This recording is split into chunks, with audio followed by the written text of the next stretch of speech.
வணக்கம். ராணி கேட்டல் form YouTube நேயர்களுக்கு அன்பு வணக்கங்கள்.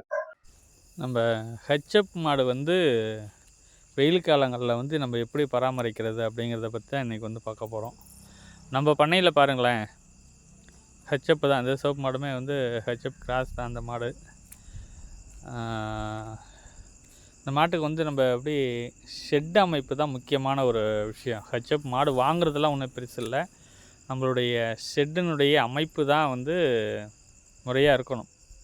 ஷெட் அமைப்பு இல்லை அப்படின்னா நம்மளால் சக்ஸஸ் பண்ண முடியாது. அந்த மாட்டை வச்சு வளர்க்க முடியாது நம்மளால். சரிங்களா? நான் இப்போ எப்படி ஷெட்டு போட்டிருக்கேன் பாருங்கள். கீற்று அதுக்கு மேலே தகரம் வச்சு கட்டியிருக்கிறேன். சரிங்களா? அதேமாதிரி நீங்களும் கண்டிப்பாக இதேமாரி தான் போடணும். கீற்று கொட்டகை தான் பெட்ரு ஹெச்எப் மாட்டை பொறுத்தளவுக்கு. அதுமாரி கீழே காங்கிரீட் போடணும். மேட்டு போடணும். சரிங்களா? மேட்டு இந்த அடுத்த வேறு ஒரு ஷெட்டில் கிடக்கு. அதனால் எடுத்து நம்ம அதுக்கு போடலை. கண்டிப்பாக பசுந்தீவனமும் அவங்களுக்கு மேக்ஸிமம் பசுந்தீவனம் இருக்கணும். ஹெச்எப் மாட்டை பொறுத்தளவுக்கு இதெல்லாம் இருந்தால் தான் நம்மளால் ஒரு சக்ஸஸ்ஃபுல்லாக கொண்டு போக முடியும். ஏன்னா வெயில் காலங்களில் அந்த மாட்டை நம்ம பார்க்குறது ரொம்ப கண்ணும் கருத்துமாக பார்த்துக்கணும். இல்லை அப்படின்னா நம்ம முதலீடே போயிடும். நம்ம என்ன தான் தீவனம் ஒன்று அதிகமாக கொடுத்தோம் அப்படின்னாலும் மாடு இறைக்கும். வாயில் தண்ணி அப்படியே அதிகமாக ஓடிக்கிட்டே இருக்கும். நீர் சத்து பற்றாக்குறை வந்துடும், கால்சியம் ஃபால்ட் வந்துடும். இல்லை நம்ம அந்த மாடுக்கு நம்ம தீவனத்தை குறைச்சோம் அப்படின்னா நம்ம லாபம் குறைஞ்சி போச்சு, பால் வராது. சரிங்களா? அதோட இல்லை, சாணி யூரின் போட போட நம்ம அள்ளிக்கிட்டே இருக்கணும். இல்லை அப்படின்னா அந்த மாடு என்ன பண்ணோம் அப்படின்னா அந்த சாணி யூரினில் தான் நல்லா படுக்கும்.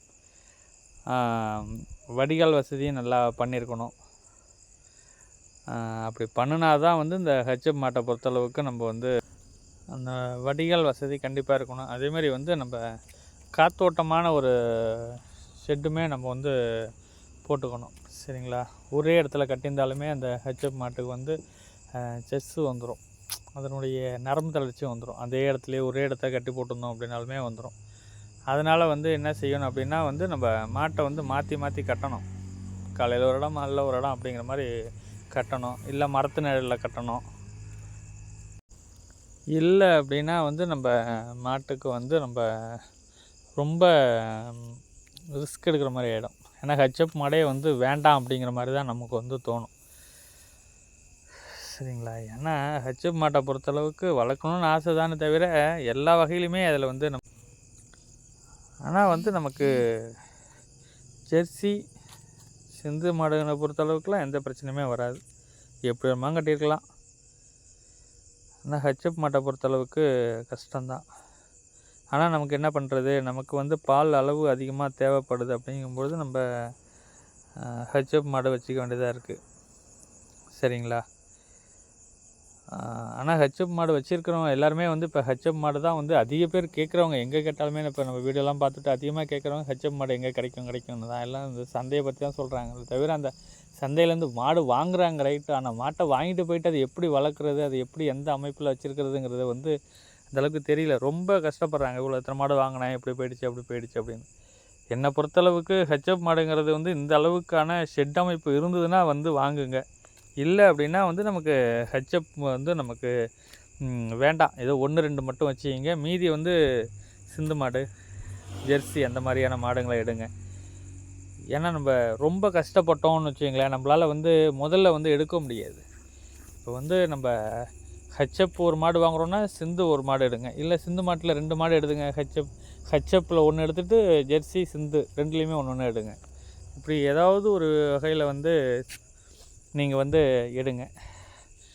இல்லை நான் என்னால் வளர்க்க முடியும் அப்படிங்கிறவங்க இது மாதிரி ஷெட்டு, இந்த மாதிரி கண்டிப்பாக இது மாதிரி ஷெட்டு போடணும். ஷெட்டு போடாமல் நம்ம வளர்க்குறோம் அப்படிங்கிறது சாத்தியமே இல்லை. அப்படி யாராவது 1-2 வளர்த்துருக்காங்க அப்படின்னா ரொம்ப சந்தோஷம். சரிங்களா? நம்ம என்ன தான் பண்ணினாலுமே ஹெச்எப்பை பொறுத்தளவுக்கு ஒரு லாபம் எடுக்கிறதுக்கான ஒரு மாடு செனை பிடிச்சிச்சின்னா லாபம் தான். 1 லட்ச ரூபா வாங்கினா 1 லட்ச ரூபா லாபம் அடுத்த எதுவுமே. ஆனால் செனை பிடிக்கல அப்படின்னா எல்லாமே நஷ்டம். சரிங்களா? அதனால் என்ன சொல்கிறேன் அப்படின்னா, ஹெச்எப் மாடு எடுக்கிறவங்க கண்டிப்பாக இது மாதிரி ஷெட்டு போடுங்க. வடிகால் வசதியோடு எல்லாம் செய்யுங்க. அப்போ தான் நல்லாயிருக்கும். ஓகே, நன்றி, வணக்கம்.